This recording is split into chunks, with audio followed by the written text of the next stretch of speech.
ले साइन कर।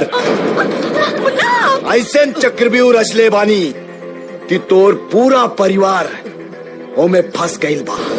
चित्रगुप्त के डायरी में भले तोर मौत ना लिखल हो, लेकिन ये राजा तो के मौत के सिंहासन पर बैठाई है जरूर। कैसे बैठाई बा? हमरा के मरबा? हाँ? ले मार मार मार हमरा के। एक बात जाना तारे, बरसों पहले गाड़ी के ब्रेक फेल कैले रहनी, ओमे तोर बाप मर गई मनोहरा।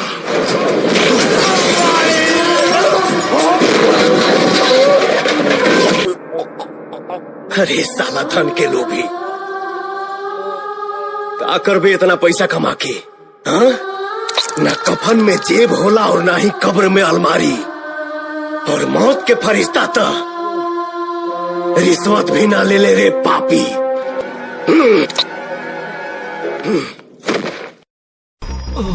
भैया भैया हमको माफ कर दो, हमसे बहुत बड़ी गलती हो गई। आज तुझे मैं जिंदा नहीं छोड़ूंगा। बचपन से लेके आज तक मैंने जितनी बार चाल चली, हर बार तू जीता। तोरे जैसा मौका पारी बात लागू होता। एक कोठे वाली एक लड़के से बोलती है कि जाओ तुम अपनी माँ का कलेजा निकाल के लाओ, तो मुझे विश्वास होगा कि तुम मुझसे प्यार करते हो। वो लड़का जाता है और अपनी माँ का कलेजा निकालता है। घर से बाहर निकलते वक्त जब लड़के को चौखट पे चोट लगता है, तो माँ के कलेजे से आवाज निकलती है कि बेटा संभाल के। और वो लड़का कलेजा उस कोठे वाली के पास लेके जाता है, तो वो कोठे वाली बोलती है, जो तुमको पैदा किया जब तुम उसके नहीं हो सके, तो मेरा क्या होगे? मैं इस लड़की से प्यार करता हूँ, इसी वहम में तुम लोगों ने इतना खून बहाया ना। मैं इस लड़की से ही नहीं, संसार के किसी भी लड़की से प्यार नहीं करता। मेरा जन्म मेरे गुरु के लिए है। मैं तुम्हारे बिना मर जाऊंगी, तुम्हारे बिना मर जाऊंगी मैं। ठहरो बद्री, उस भगवान से जितनी तुम भक्ति करते हो, उससे कहीं बढ़कर उस लड़की का तुम्हारे प्रति प्यार है। मेरे शिष्यों में से कोई भी मेरा वारिस बन सकता है, लेकिन उस लड़की के दिल में जो तुम्हारी जगह है वो कोई नहीं ले सकता। जाओ उसे लेकर आओ।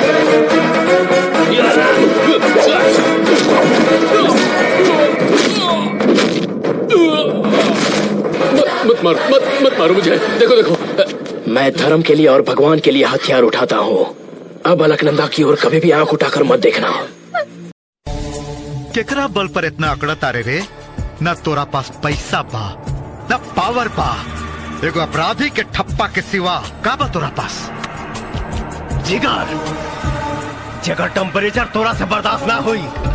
गर्दन काटे वाले के तू जख्म से डरावे के चाहता रे? आए? अच्छा, तो काटे छाटे वाला भी धंधा शुरू कर दे ली। अपना जबान के लॉक कर, नहीं तो तोर धड़कन ब्लॉक कर दे। तोर औकात हमार चंगिया के नाड़ा के बराबर नहीं खे, समझ ले रे? हमारा औकात नापे के गलती कबो मत करी, नहीं तो तोर जंगिया तोरे बेटन से खुलवाई और पिछाड़ के फोटो खींच के तोरा नाम पता के साथ फेसबुक पर चढ़ा दे और लिख दे, ये दिल मांगे मोर। जाना तारे ये क्या है? जाना तानी की तो हर बहन है और हमार जिंदगी हमार महबूबा। अपना मौत के महबूबा मत समझ, खून के नदी में डूब जेबे। ते पुजारी के बहन पे नजर डलले बाड़े। ओम मोम से निखन बनल, जेठीवरी दिखावला से पिघल जाएंगे। कहा रे, बड़ा गुरूर है ना तोरा के अपना मर्दानगी पे? साले ऐसा मौत दे तोरा के कि जब भी पैदा हो पे तेरा मर्द पैदा हो पे। खुद के भगवान मत समझा, वरना भागे के भी मौका ना दे। हर जन्म में मर्द बन के पैदा हो खब, और प्यार तोहरा बहिन से ही करब, और तू हमर सार बन के तिलक चढ़ेबा।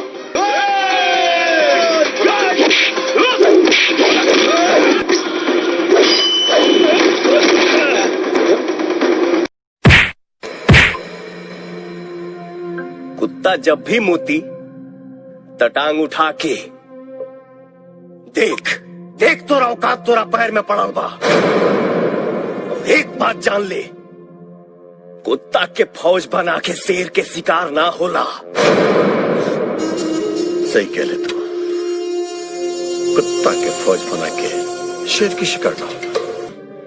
तेरा हाथे हम केवल अपना ही दुश्मन के मौत करवा के आज जुर्म के सल्तनत के बेटा बादशाह बनल बानी। और अब तारा भी कोनो जरूरत नहीं के। अगर चाहे तो तोरा घिनौना चेहरा के अभी छलनी कर दी, लेकिन ना, इतना आसान मौत ना दे तोरा के। अब ते अपने मौत के तरस बे, और वो मौत भी हमार मोहताज हुई।